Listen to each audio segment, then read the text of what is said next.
पश्चिम बंगाल की मुख्यमंत्री ममता बनर्जी आने वाले बंगाल विधानसभा चुनावों में हार के डर से इतनी खौफजदा हैं कि अब उनकी ओर से ऐसे सुझाव सामने आ रहे हैं जिससे हर जगह उनकी किरकिरी हो रही है। ममता ने पराक्रम दिवस के मौके पर सुझाव दिया कि भारत में बारी बारी से 4 राजधानी होनी चाहिए। इस बयान के पीछे ममता की सोच को जानने के लिए देखिए हमारी एक खास रिपोर्ट। पश्चिम बंगाल की चुनावी जंग दिन ब दिन दिलचस्प होती जा रही है। बीजेपी और टीएमसी के बीच आरोप प्रत्यारोप का दौर चरम पर है। बीते दिनों 8 किलोमीटर लंबी पदयात्रा के बाद ममता बनर्जी बीजेपी पर जमकर बरसी। ममता ने नेताजी सुभाष चंद्र बोस के जन्म दिवस पर केंद्र सरकार पर ताबड़तोड़ कई हमले बोले। सीएम ममता ने दिल्ली की जगह कोलकाता सहित देश के राज्य स्थानों में देश की राजधानी बनाने की मांग की है। उन्होंने कहा, दिल्ली ही क्यों अकेले राजधानी होगी, कोलकाता भी देश की राजधानी हो। देश के 4 स्थानों में देश की राजधानी होनी चाहिए। सीएम ममता ने आगे ये भी कहा कि दक्षिण भारत कर्नाटक, आंध्र प्रदेश, केरल या अन्य राज्य, उत्तर में पंजाब, हरियाणा, पूर्व में बिहार, ओडिशा, बंगाल और बिहार में हो राजधानी। उत्तर पूर्व के राज्यों में राजधानी हो। राजधानी केवल दिल्ली तक ही सीमाबद्ध क्यों रहे? दिल्ली में सभी आउटसाइडर हैं। संसद का सत्र देश के सभी भागों में होना चाहिए। केवल एक स्थान पर संसद का सत्र क्यों होगा? देश के अन्य राज्यों में बारी बारी से संसद का सत्र क्यों नहीं होगा? कोलकाता में क्यों संसद का सत्र नहीं होगा?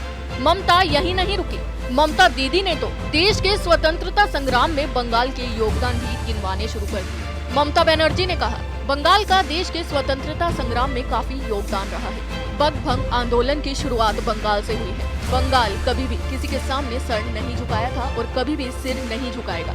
उन्होंने कहा कि 1 नेशन 1 पार्टी और 1 वोट की बात कही जा रही है। इतिहास की गलत व्याख्या की जा रही है। इतिहास को झुठलाया जा रहा है। इसके बाद बंगाल की सीएम ममता बनर्जी ने कहा, एक समय कोलकाता देश की राजधानी थी, तो एक बार फिर से शहर को भारत की दूसरी राजधानी के रूप में घोषित नहीं किया जाना चाहिए।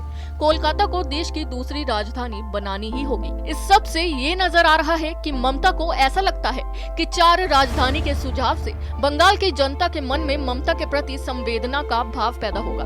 लेकिन दीदी ये भूल रही हैं कि बंगाल की जनता उनके गुंडागर्दी से लेकर हिंदुओं के भगवान का अपमान करने तक के सभी सूरतों से वाकिफ है। गौरतलब है कि पश्चिम बंगाल में ममता का किला ढाने के लिए बीजेपी ने पूरा जोर लगा दिया है। खुद गृह मंत्री अमित शाह जैसे कद्दावर नेता बंगाल में लगातार कैंपिंग कर रहे हैं। इस बीच ओवैसी और फुरफुरा शरीफ के पीरजादा ने भी चुनावों में उतरने का ऐलान करके ममता बनर्जी और उनकी पार्टी टीएमसी की मुश्किलें बढ़ा दी हैं।